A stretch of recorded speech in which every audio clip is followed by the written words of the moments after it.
Humanity is so refreshing to see everybody come together to do whatever they can to help those who are suffering and who have lost so much, and in some cases everything. It's not just physical damage that people are recovering from following last week's tornado outbreak. Plenty of people are still coping with the mental trauma caused by the 15 twisters.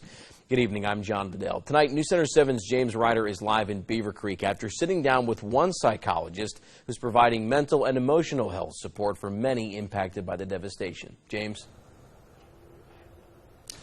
John, today I talked with Dr. Kathy Platoni. She's an experienced member of the disaster mental health team.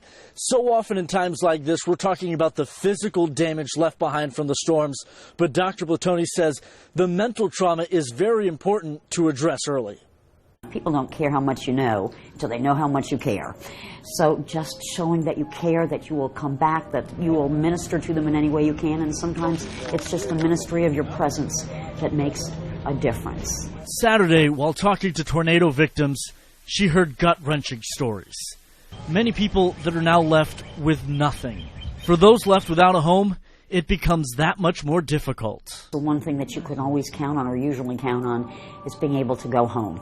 That's your peaceful sanctuary. Some survivors still feel uneasy after the tornadoes. Any noise immediately making them fear the worst. It's extremely common to face multiple environmental triggers, whether that's a loud noise or darkening clouds or thunder and lightning. It's going to take you back to that tornado. Regardless of the type of mental or emotional trauma anyone may have suffered, there's one key piece of advice Platoni shares to help with the healing process. To realize that this is normal is the first step.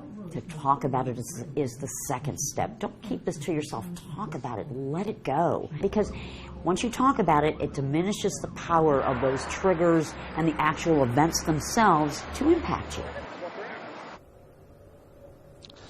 Dr. Platoni told me that while the effects may linger from this, people usually recover from these traumatic experiences. She also said anybody that might need help, she encourages you, even if you're apprehensive, to seek out that help. She also suggested going to our website, WHIO.com. She said it is a very comprehensive list of where you can go to get help if you need it.